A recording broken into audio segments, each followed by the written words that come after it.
Welcome students. ये video related है cloning vectors से। तो क्लोनिंग करने के लिए हम कुछ वेक्टर्स का इस्तेमाल करते हैं और वो वेक्टर्स जो होते हैं उनकी प्रॉपर्टी क्या होनी चाहिए। देखिए, उन वेक्टर्स में हाई कॉपी नंबर होना चाहिए, यानी वो वेक्टर होस्ट के अंदर अपना कॉपी नंबर ज़्यादा से ज़्यादा रखें। जितना ज़्यादा उनका कॉपी नंबर होगा उतने ज़्यादा हमारा जो जीन है वह अपनी कॉपी बनाएगा और उतना ही ज़्यादा हमको फ़ायदा होगा। तो इसके लिए हम कौन से सोर्सेज का इस्तेमाल कर सकते हैं। तो आपको पता ही होगा कि जो प्लाज्मिड्स हैं वो कहाँ पाए जाते हैं। प्लाज्मिड्स हमको पता है कि they are found, suppose this is the nucleoid, okay, and this is a small plasmid. तो जो प्लाज्मिड होता है वो बैक्टीरियम में होता है, ठीक है ना। एक्स्ट्रा क्रोमोसोमल जेनेटिक मटेरियल है, ठीक है। और ये जो प्लाज्मिड्स होते हैं ये ट्रांसफॉर्मेशन में या रिकॉम्बिनेंट डीएनए टेक्नोलॉजी वाले जो एक्सपेरिमेंट्स हैं उनमें इनका यूज़ किया जाता है। इसके अलावा ये बात आपको जान लेनी ज़रूरी है कि कुछ प्लाज्मिड्स होते हैं जिनका कॉपी नंबर 1 या 2 होता है और कुछ प्लाज्मिड्स होते हैं जिनका कॉपी नंबर 15 से 100 तक हो सकता है एक सेल के अंदर।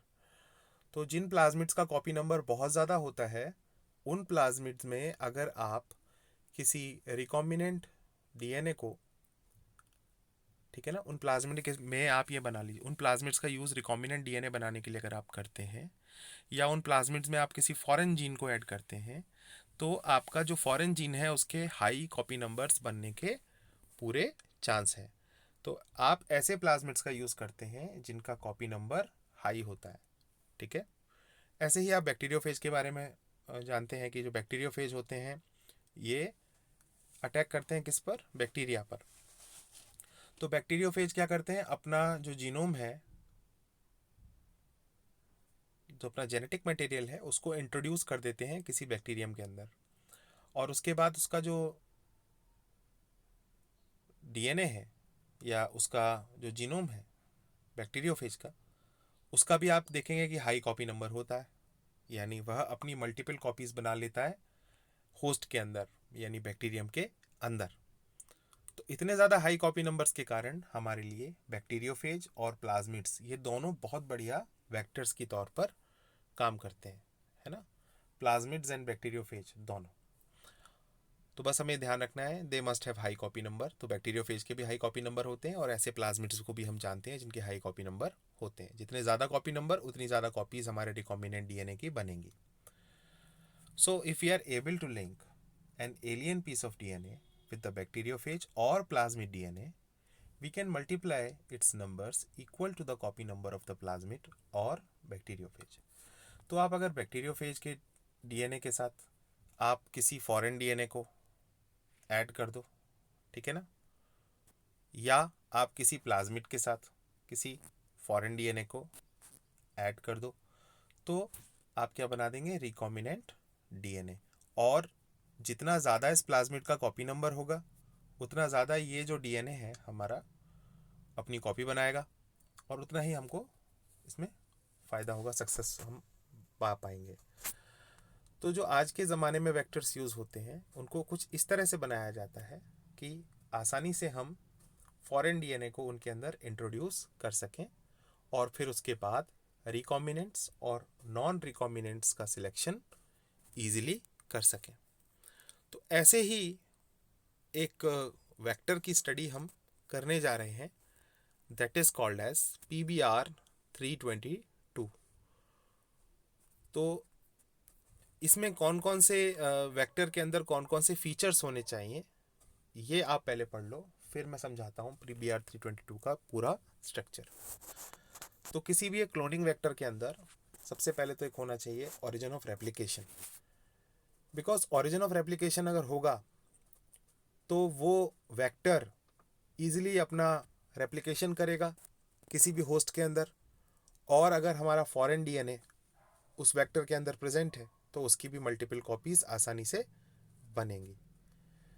सो this is a sequence from where replication starts, and any piece of DNA when linked to this sequence can be made to replicate within the host cell। तो हमारे वेक्टर के अंदर ये ORI सीक्वेंस होना चाहिए ताकि वेक्टर अपने आप को रेप्लिकेट करे और जो हमारा फॉरेन डीएनए जो है वह भी साथ साथ में अपनी कॉपी बनाए। This sequence is also responsible for controlling the copy number of the linked DNA. तो यह सीक्वेंस इस बात को भी गाइड करता है कि कॉपी नंबर क्या रहेगा हमारे डीएनए का। So if one wants to recover many copies of the target DNA, it should be cloned in a vector whose origin supports high copy number. तो अगर आपका ORI सीक्वेंस ज़्यादा कॉपी नंबर को support करता है तो आपका जो फॉरेन डीएनए है उसमें भी उसकी भी मल्टीपल कॉपीज़ यानी बहुत सारी कॉपीज़ आपको देखने को मिलने वाली है। अब देखो हमारे सामने ये ORI सीक्वेंस है, तो ये पूरा का पूरा हमारे सामने एक प्लाज्मिड है, प्लाज्मिड वेक्टर, ठीक है। इसका नाम क्या है? PBR322। ये एक ह्यूमन मेड वेक्टर है, यानी मानव ने इसको लेबोरेटरी में डेवलप किया है। इसके अंदर आप देखेंगे ये सीक्वेंस जो है, this is the ORI sequence यानी ओरिजिन ऑफ रेप्लिकेशन। अगर ये यहाँ पर नहीं होगा, इस वेक्टर के अंदर अगर ORI सीक्वेंस नहीं होगा तो इस वेक्टर का आप देखेंगे कि इस वेक्टर का कोई यूज़ नहीं है, बिकॉज फिर ये रेप्लिकेट नहीं कर पाएगा। तो ORI सीक्वेंस जो है इसको अपनी बहुत सारी कॉपीज़ बनाने में हेल्प करता है। अगर इस सीक्वेंस का कॉपी नंबर हाई है तो हमारे लिए और अच्छी बात है, ठीक है। तो ये पहली चीज़ हमने समझ ली। Second thing, selectable marker. ORI sequence के अलावा जो वेक्टर है हमारा, इसमें सिलेक्टेबल मार्कर होने चाहिए, यानी सिलेक्शन करने में हेल्प करने वाले सीक्वेंसेस। ये सीक्वेंसेस जो हैं हमें ट्रांसफॉर्मेंट्स और नॉन ट्रांसफॉर्मेंट्स के बीच में डिफ्रेंशिएट करने में मदद करेंगे, और हम केवल ट्रांसफॉर्मेंट्स को ही ग्रो करेंगे, नॉन ट्रांसफॉर्मेंट्स को ग्रो नहीं करेंगे। तो सबसे पहले जो ट्रांसफॉर्मेशन क्या होता है ये समझना होगा। ये वो प्रोसेस है जिसमें अगर किसी एक होस्ट के अंदर कोई डीएनए अगर आप इंट्रोड्यूस करो तो होता यह है कि उस डीएनए के कारण, यानी उस रिकॉम्बिनेंट डीएनए के कारण उस होस्ट की प्रॉपर्टी के अंदर कुछ बदलाव आ जाते हैं, कुछ चेंजेस आ जाते हैं। इसको हम बोलते हैं ट्रांसफॉर्मेशन। जैसे कि कौन कौन से जीन्स हैं जो बदलाव लाने के लिए रिस्पॉन्सिबल होते हैं, जो यहाँ पर हम यूज़ करते हैं एज सेलेक्टेबल मार्कर्स। तो इसमें हम एंटीबायोटिक वाले जीन्स का यूज़ करते हैं, रेजिस्टेंस टू द एंटीबायोटिक्स। यानी ये जीन अगर प्रेजेंट है किसी प्लाज्मिड में, एंटीबायोटिक रेजिस्टेंस जीन, तो ये प्लाज्मिड जिस बैक्टीरियम के अंदर जाएगा उस बैक्टीरियम के अंदर उस एंटीबायोटिक से लड़ने की ताकत आ जाएगी। जैसे कि ampicillin resistance, chloramphenicol resistance, tetracycline resistance, kanamycin resistance etcetera. तो इनको हम सेलेक्टेबल मार्कर्स के तौर पर यूज़ करते हैं ई कोलाई होस्ट में।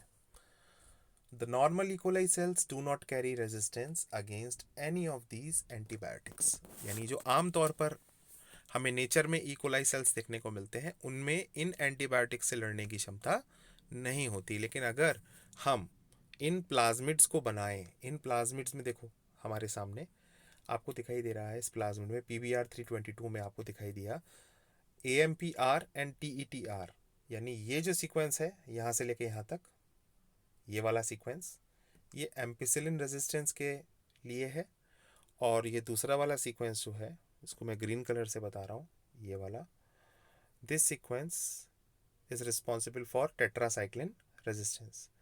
यानी ये जो प्लाज्मिड है PBR322, इस प्लाज्मिड को अगर आप ई कोलाई के अंदर इंट्रोड्यूस करेंगे तो वो ई कोलाई जो है दो एंटीबायोटिक्स के लिए रेजिस्टेंट हो जाएगा, एम्पिसिलिन और टेट्रासाइक्लिन। तो ये दोनों एंटीबायोटिक्स उस ई कोलाई के अंदर, उस ई कोलाई के ऊपर कोई प्रभाव नहीं दिखा पाएंगी, कोई इफेक्ट नहीं दिखा पाएंगी।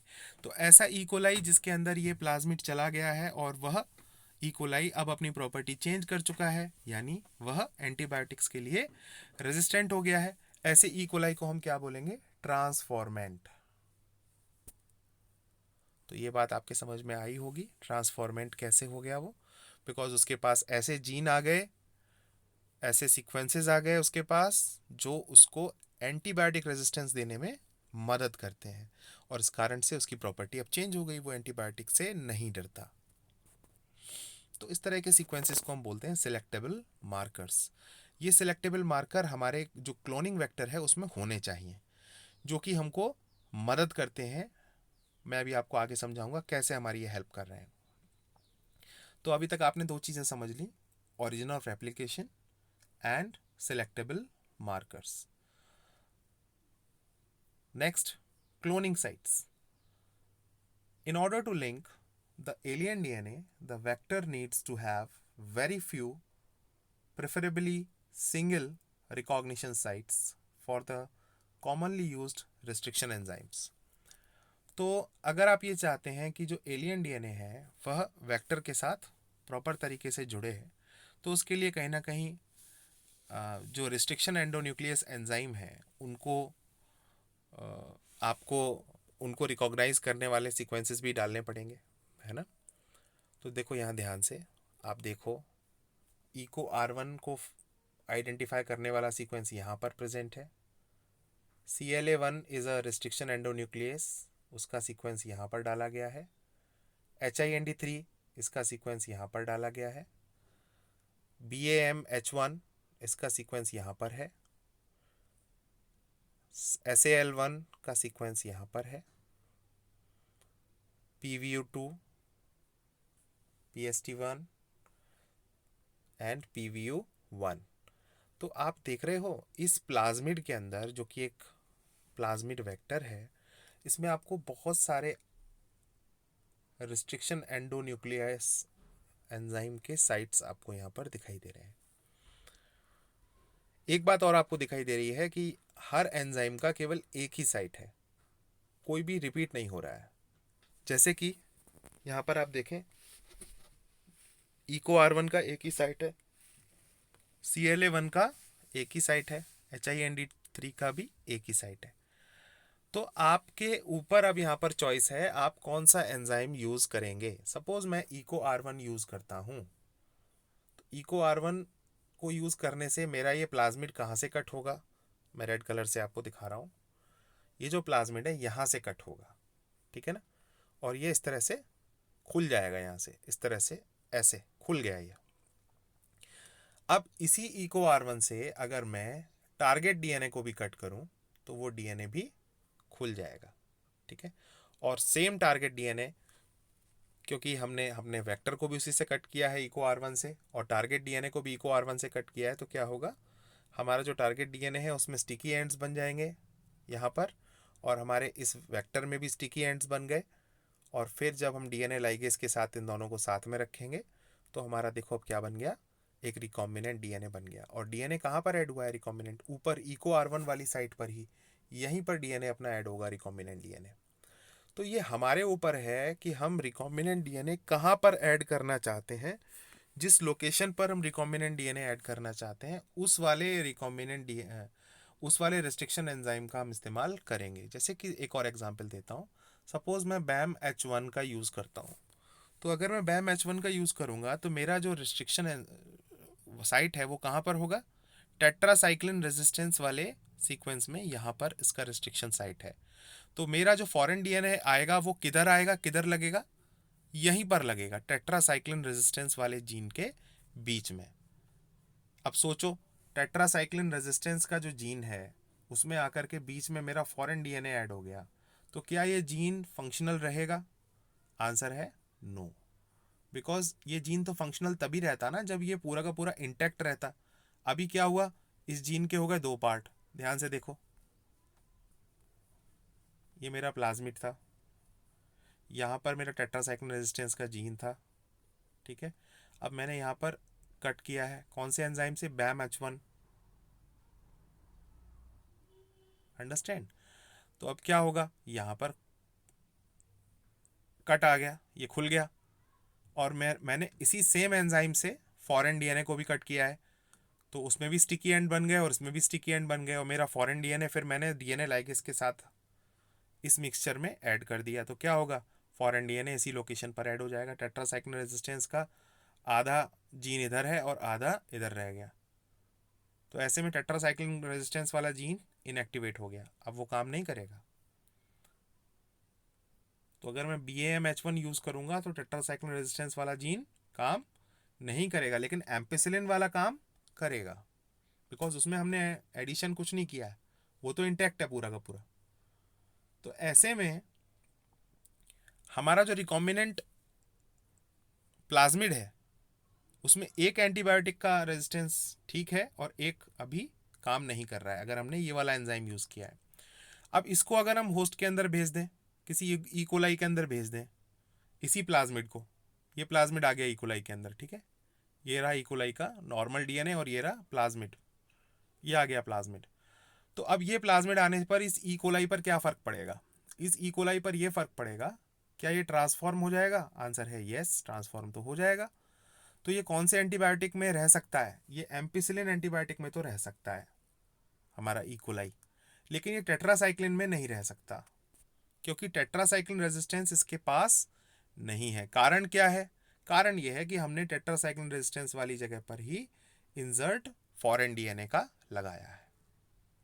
इस कारण से टेट्रासाइक्लिन में तो नहीं रह पाएगा, लेकिन एम्पिसिलिन में रह पाएगा। तो कैसे हम पता लगाएंगे, कैसे हम फाइंड आउट करेंगे? तो ध्यान से देखो, आपने रिकॉम्बिनेंट डीएनए होस्ट में डाला, अब जो होस्ट है उसका क्या हो गया? ट्रांसफॉर्मेशन हो गया, यानी उसके अंदर चेंज आ गया। यहां तक बात समझ में आई? ट्रांसफॉर्मेशन कैसा आया होस्ट के अंदर कि वो एम्पिसिलिन में तो रह सकता है बट टेट्रासाइक्लिन में नहीं रह सकता। कैसे पता लगाएंगे? हम ये करेंगे कि न्यूट्रिएंट मीडियम बनाएंगे और पेट्री प्लेट में डाल देंगे न्यूट्रिएंट मीडियम को। उस न्यूट्रिएंट मीडियम में हम एंटीबायोटिक एम्पिसिलिन ऐड कर देंगे, ठीक है। अब ऊपर से हम बैक्टीरियल कल्चर, जो बैक्टीरियल सॉल्यूशन है ई कोलाई का, वो डालेंगे। तो क्या होगा? हमें कुछ कॉलोनीज देखने को मिलेंगी। सपोज 1, 2, 3 एंड 4, हमें 4 कॉलोनीज अलग अलग देखने को मिल रही हैं। कौन से मीडियम में? एम्पिसिलिन मीडियम में, यानी एम्पिसिलिन एंटीबायोटिक्स मीडियम में है और ये बैक्टीरिया यहाँ ग्रो कर रहे हैं। इसका मतलब ये बैक्टीरिया ट्रांसफॉर्म्ड है। अंडरस्टैंड? ट्रांसफॉर्म्ड तो है, इनके पास वो प्लाज्मिड है, क्योंकि नॉर्मल ई कोलाई तो ग्रो कर ही नहीं सकता। नॉर्मल ई कोलाई के पास तो एम्पिसिलिन और टेट्रासाइक्लिन दोनों को झेलने की ताकत नहीं है। तो ये जो ई कोलाई ग्रो हो रहे हैं हमारे इस पेट्री प्लेट में, ये वो ई कोलाई हैं जो कि ट्रांसफॉर्म्ड है, उनके पास प्लाज्मिड प्रेजेंट है, ठीक है ना। अब हमें ये देखना है कि रिकॉम्बिनेंट है कि नहीं, रिकॉम्बिनेंट प्लाज्मिड है कि नहीं, ये देखना है। तो क्या करेंगे? इसकी कॉपी, इसकी रेप्लिका प्लेटिंग। रेप्लिका प्लेटिंग में क्या होता है? हम इसके सरफेस को टच करते हैं किसी एक, जैसे आप ले सकते हो कोई स्टैम्प टाइप का होता है ना, कुछ बटर पेपर टाइप का, बटर पेपर से इसके पेपर सरफेस को टच किया और फिर दूसरे मीडियम में, एगर मीडियम में, उसके सरफेस पर हम उसको रेप्लिका प्लेट करते हैं, यानी उसको फिर टच करते हैं सेम ओरिएंटेशन से। तो आपने इसको टच किया विद अ पेपर और फिर आपने दूसरे मीडियम में उसको फिर से प्लेट कर दिया, यानी उसको टच कर दिया। तो क्या होगा? इस मीडियम में क्या है? इसमें टेट्रासाइक्लिन है। अब बताओ यहाँ पर क्या होगा? देखो फिर दोबारा से ध्यान से, टेट्रासाइक्लिन प्रेजेंट है। तो फिर यहाँ पर मैं देखता हूँ, ये मेरे सामने 2 कॉलोनी बनी और 2 नहीं बनी। तो हम क्या समझे? अभी 2 कॉलोनी जो नहीं बन रही हैं, देखो यहाँ से हमने कॉपी करी थी कॉलोनीज़ की और यहाँ पे ऐड की थी। तो ये first, second, third and fourth ये कॉलोनीज़ हैं, ठीक है ना। तो फर्स्ट और सेकेंड कॉलोनी हमें नहीं दिखाई दे रही, हमको यहाँ पे थर्ड और फोर्थ कॉलोनी दिखाई दे रही है। तो ये थर्ड और फोर्थ कॉलोनीज जो हैं, इनके पास टेट्रासाइक्लिन रेजिस्टेंस का जीन है, और हमारा जो रिकॉम्बिनेंट डीएनए है वह कौन से बैक्टीरियम में है? जिसके पास टेट्रासाइक्लिन का रेजिस्टेंस तो नहीं है बट एम्पिसिलिन का रेजिस्टेंस है। तो वो बैक्टीरियम कौन से है? आंसर आ गया हमारा, वो बैक्टीरियम है, अरे यहाँ 2 लिखना था, ये 2 है बेटा, ठीक है ना। वो बैक्टीरियम कौन से हैं? 1 एंड 3, बिकॉज 1 और 3 तो यहाँ ग्रो हो नहीं रहे। तो हम समझ गए 1 और 3 आंसर है हमारा, बिकॉज 1 और 3 कैसे हैं? 1 और 3 बैक्टीरिया कॉलोनी जो है ये वो हैं जो एम्पिसिलिन में तो ग्रो हो रही हैं बट टेट्रासाइक्लिन में ग्रो नहीं हो रही। तो ऐसे बैक्टीरियम जो एम्पिसिलिन में ग्रो हो रहे हैं पर टेट्रासाइक्लिन में ग्रो नहीं हो रहे, ये वो बैक्टीरियम हैं जो रिकॉम्बिनेंट डीएनए वाले हैं। जबकि वो बैक्टीरियम जो एम्पिसिलिन में भी ग्रो कर रहे हैं और टेट्रासाइक्लिन में भी ग्रो कर रहे हैं, उनके पास रिकॉम्बिनेंट डीएनए नहीं है। उनके पास केवल प्लाज्मिड आया है, जिसके कारण उनको एंटीबायोटिक रेजिस्टेंस तो मिल गया है, लेकिन उनके पास रिकॉम्बिनेंट डीएनए नहीं आया। बिकॉज रिकॉम्बिनेंट डीएनए किसके पास आया? रिकॉम्बिनेंट डीएनए उसके पास आया जो कि एम्पिसिलिन में ग्रो कर सकता है लेकिन टेट्रासाइक्लिन में ग्रो नहीं कर सकता। तो इस तरह से हम सिलेक्शन कर सकते हैं, ठीक है ना। इस तरह से हम रिकॉम्बिनेंट और नॉन रिकॉम्बिनेंट जो बैक्टीरिया है उनको हम सेपरेट कर सकते हैं। तो मुझे लगता है कि तुम्हारे समझ में आ गया होगा सेलेक्टेबल मार्कर का क्या उपयोग होता है। तो नेक्स्ट इज, आगे वाला पार्ट पढ़ो, cloning sites. In order to link the alien DNA the vector needs to have very few recognition sites for the recognition enzymes. तो देखो, रिस्ट्रिक्शन एंजाइम्स के लिए सिंगल साइट होना क्यों ज़रूरी है? देखो, अगर आप मान लो ये हमारा प्लाज्मिड है, ठीक है, तो BAM-H1 के लिए कहाँ है? यहाँ पर है ना। इसी में देख लो, ये है रिस्ट्रिक्शन साइट BAM-H1 के लिए। अगर ये दो होती, मान लो एम्पिसिलिन रेजिस्टेंस में भी एक साइट होती और टेट्रासाइक्लिन रेजिस्टेंस में भी एक साइट होती, तो क्या होता? इस प्लाज्मिड के टुकड़े हो जाते 3। तो क्या ऐसे दोबारा जोड़ पाना संभव होता? नहीं। क्या इससे कॉम्प्लिकेशन बढ़ जाता? बहुत बढ़ जाता। इसीलिए, क्योंकि सिंगल कट आ जाए हमारे प्लाज्मिड में और मल्टीपल कट्स ना हो, इसीलिए फ्रेगमेंट्स ना बन जाएं उसके बहुत सारे, इसीलिए हम क्या करते हैं, एक ही साइट रखते हैं। तो वो एक ही जगह से कट करता है प्लाज्मिड को, वह एंजाइम जो है, और हमारा प्लाज्मिड जो है उसके फ्रेगमेंट्स नहीं बनते, जिससे कि हमारा जो प्रोसेस है वो कॉम्प्लिकेटेड नहीं होता और ईजी रहता है, ठीक है ना। तो यहाँ पर आपको आंसर दिया गया है इस क्वेश्चन का। Presence of more than one recognition site within the vector will generate several fragments which will complicate the gene cloning। और हम नहीं चाहते कि जीन क्लोनिंग का प्रोसेस कॉम्प्लिकेट हो, तो हम एक ही जगह से कट लगाएंगे और वहाँ से हमारा जो फॉरेन डीएनए है वो ऐड हो जाएगा और इस तरह से हमारा रिकॉम्बिनेंट डीएनए बन जाएगा। बस सिंपल हो जाएगा हमारे लिए काम। और वहीं से आप लाइगेशन करा दो, लाइगेशन यानी जोड़ दो एलियन डीएनए को, बस, और आपका जो है काम इजी हो जाएगा। तो यूजुअली हम क्या करते हैं, सिलेक्टेबल मार्कर्स वाली जगह पर ही लाइगेशन कराते हैं। The ligation of alien DNA is carried out at a restriction site present in one of the 2 antibiotic resistance genes. तो जैसे ये एंटीबायोटिक रेजिस्टेंस जीन है और ये एंटीबायोटिक रेजिस्टेंस जीन है, तो इनमें से किसी एक में ही हम अपना क्लोनिंग का काम कराएंगे। इन्हीं में हम कहीं ना कहीं रेस्ट्रिक्शन कट लगाएंगे और इसी में हम फॉरेन डीएनए ऐड करेंगे, ताकि हमारे लिए ट्रांसफॉर्मेंट्स में से जो रिकॉम्बिनेंट है उनको सर्च करना, उनको ढूंढना आसान हो जाए। तो ये काम हम करते हैं। तो ये वाला पार्ट जो मैंने आपके साथ डिस्कस किया है बेटा, ये इस वाले पोर्शन में है। आप इसको ध्यान से पढ़ेंगे, आपके समझ में आ जाएगा। थोड़ी देर पहले मैं डिस्कस कर चुका हूँ आपके साथ इसी वीडियो में। नेक्स्ट है कि ये जो एंटीबायोटिक्स में का इस्तेमाल करके आप ट्रांसफॉर्मेंट्स नॉन ट्रांसफॉर्मेंट्स को सेपरेट कर रहे हो, रिकॉम्बिनेंट जो डीएनए वाले जो बैक्टीरियम है उनको आप फाइंड आउट कर रहे हो, ये थोड़ा सा कठिन हो जाता है। एक तरीका और है इससे आसान, जिसको हम बोलते हैं इंजर्शनल इनएक्टिवेशन। तो इसमें क्या होता है, ऑल्टरनेटिव सिलेक्टेबल मार्कर्स का इस्तेमाल किया गया है, यानी एंटीबायोटिक रेजिस्टेंस वाले जीन्स का इस्तेमाल ना करके हम दूसरे सिलेक्टेबल मार्कर्स का उपयोग करते हैं, जो कि रिकॉम्बिनेंट्स और नॉन रिकॉम्बिनेंट को सेपरेट करने में हमारी मदद करें। किस कारण से? By forming colour in the presence of chromogenic substrate. तो अगर क्रोमोजेनिक सबस्ट्रेट इस्तेमाल किया जाए न्यूट्रिएंट मीडियम में, यानी जिस मीडियम में बैक्टीरिया ग्रो हो रहा है उस मीडियम में कलर प्रोड्यूसिंग सबस्ट्रेट का इस्तेमाल किया जाए, तो जिस बैक्टीरियम के पास ऐसे एंजाइम्स हैं जो कि सबस्ट्रेट के साथ कलर फॉर्म करते हैं, कलर फॉर्मेशन में हेल्प करते हैं, वो बैक्टीरियम अलग हो जाएंगे दूसरे बैक्टीरियम से जो कि जिनके पास वो एंजाइम नहीं है. So in this a recombinant DNA is inserted within the coding sequence of an enzyme beta galactosidase. तो सपोज हमारे पास ये एक प्लाज्मिड है. इस प्लाज्मिड में हमने एक सीक्वेंस रखा है यहाँ पर बीटा गैलेक्टोसिडेस एंजाइम को कोड करने का. ठीक है, ये सीक्वेंस है हमारे पास. अब इसी में हम अपना रिस्ट्रिक्शन साइट रखते हैं. यहाँ पर रिस्ट्रिक्शन साइट आ गई. अब आपने सपोज इसमें कट लगाया रिस्ट्रिक्शन एंजाइम से, और आपने फॉरेन डीएनए में भी उसी रिस्ट्रिक्शन एंजाइम से कट लगाया, और फिर आपने एक रिकॉम्बिनेंट डीएनए बना दिया. तो रिकॉम्बिनेंट डीएनए आपका देखो बन गया. ये बन गया आपका रिकॉम्बिनेंट डीएनए. ध्यान से देखो. और यहाँ पर आपका क्या आ गया? Foreign DNA.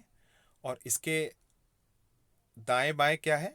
यहाँ पर देखो बीटा गैलेक्टोसिडेस एंजाइम का सीक्वेंस है, और ये रहा. देखो बीटा गैलेक्टोसिडेस एंजाइम का जो सीक्वेंस है मैंने ग्रीन कलर से शो किया है. क्या ये दो पार्ट्स में ब्रेक हो गया है? हाँ. और बीच में क्या लग गया है? Foreign DNA. तो क्या ये बीटा गैलेक्टोसिडेस एंजाइम का बनाने का काम होगा? अब आंसर है नहीं होगा. बीटा गैलेक्टोसिडेस एंजाइम नहीं बनेगा. तो बीटा गैलेक्टोसिडेस एंजाइम नहीं बनेगा तो जो काम वो एंजाइम करता है वो काम भी नहीं होगा. और ये प्लाज्मिड जिस बैक्टीरिया में जाएगा उस बैक्टीरिया के अंदर सबस्ट्रेट को का जो कलर है उसे बदलने की एबिलिटी नहीं रहेगी.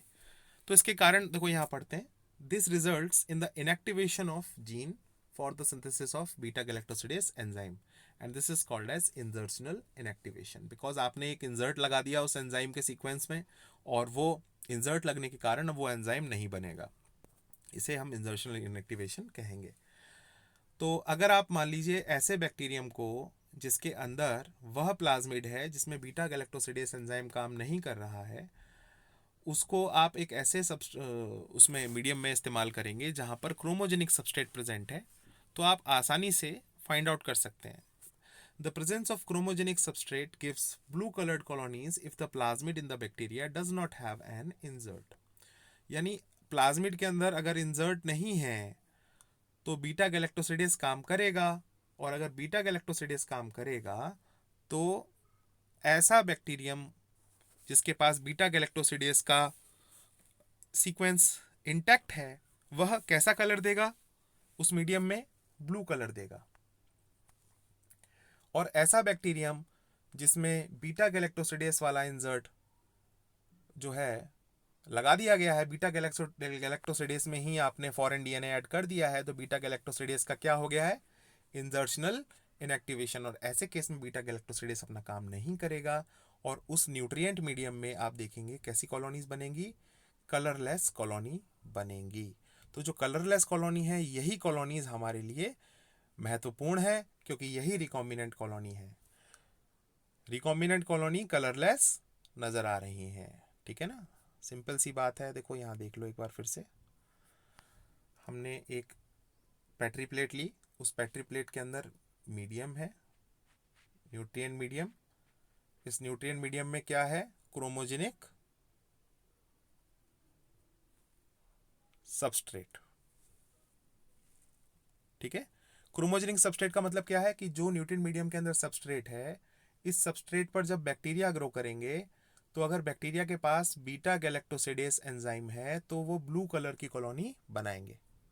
अगर उनके पास बीटा गैलेक्टोसिडेस एंजाइम नहीं है तो वो कलरलेस कॉलोनी बनाएंगे. तो किस बैक्टीरिया के पास बीटा गैलेक्टोसिडेस एंजाइम है? ऐसे बैक्टीरिया के पास है जिसके पास रिकॉम्बिनेंट डीएनए नहीं है. और बीटा गैलेक्टोसिडेस एंजाइम किस बैक्टीरिया के पास नहीं है? जिसके पास रिकॉम्बिनेंट डीएनए है. बिकॉज आपको तो पता था, ये रहा हमारा प्लाज्मिड. प्लाज्मिड में सीक्वेंस कहाँ पर है? ये रहा सपोज बीटा गैलेक्टोसिडेस का सीक्वेंस. और अगर आपने इसी में इंसर्ट लगाया है फॉरेन, आपने रिस्ट्रिक्शन एंजाइम से यहीं पर इंसर्ट लगाया है और यहीं पर फॉरेन डीएनए ऐड कर दिया है सपोज ये, तो ऐसे में ये बीटा गैलेक्टोसिडेस अब काम नहीं करेगा.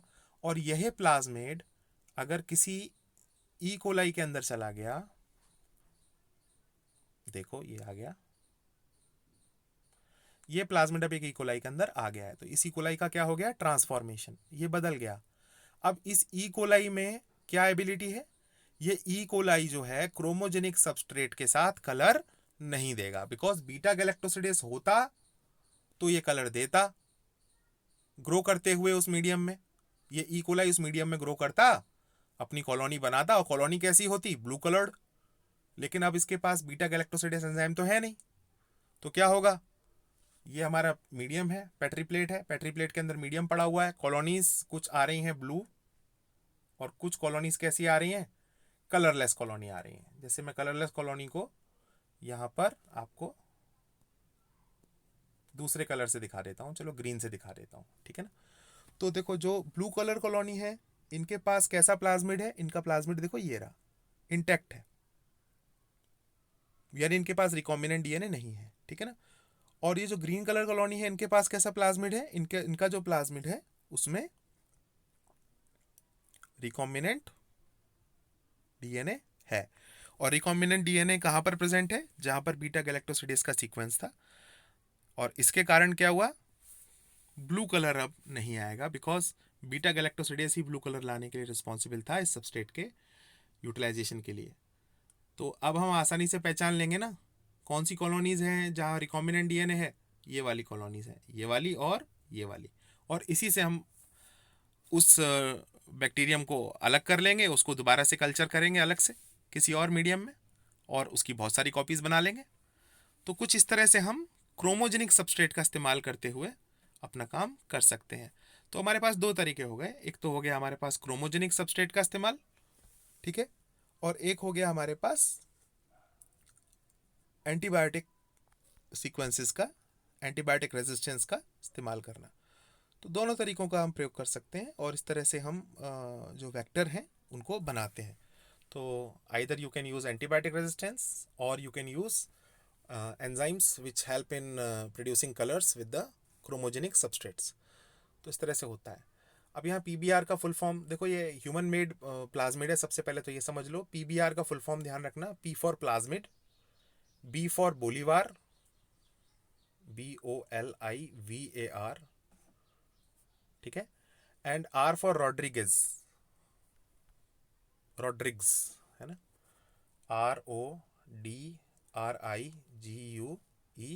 RODRIGUEZ। तो रॉड्रिग्स, बोलीवार, प्लाज्मिड।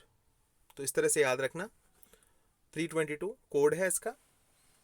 और इसका जो टोटल लेंथ है इस प्लाज्मिड का, टोटल जो लेंथ है वो आप बताएंगे कितना होगा, 4362 बेस पेयर्स, ये इसका लेंथ है प्लाज्मिड का। अब ये जो ROP सीक्वेंस है ये भी देख लो, ये रेप्लिकेशन के लिए जो प्रोटीन्स बनते हैं उनको बनाने में मददगार होता है, ठीक है ना। ROP codes for the proteins involve in the replication of plasmid. तो प्लाज्मिड के रेप्लिकेशन के लिए जो सीक्वेंस रिस्पॉन्सिबल है वो ORI है। प्रोटीन्स को फॉर्म करने के लिए, रेप्लिकेशन में जो प्रोटीन्स मदद करेंगे उनको फॉर्म करने के लिए जो सीक्वेंस इंपॉर्टेंट है वो ROP हो गया। इसके अलावा बहुत सारी रिस्ट्रिक्शन साइट्स हैं इसमें अलग अलग, और वो सिंगल हैं। हमने डिस्कस किया क्यों सिंगल क्यों ज़रूरी होता है, ये हमको पता चल गया। इसके अलावा एंटीबायोटिक रेजिस्टेंस जीन्स भी हैं जो कि सिलेक्टेबल मार्कर की तरह हेल्प करते हैं। तो PBR 322 is very important.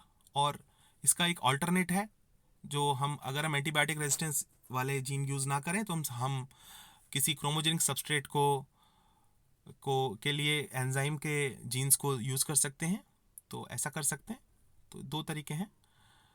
Students, thank you very much for watching this video.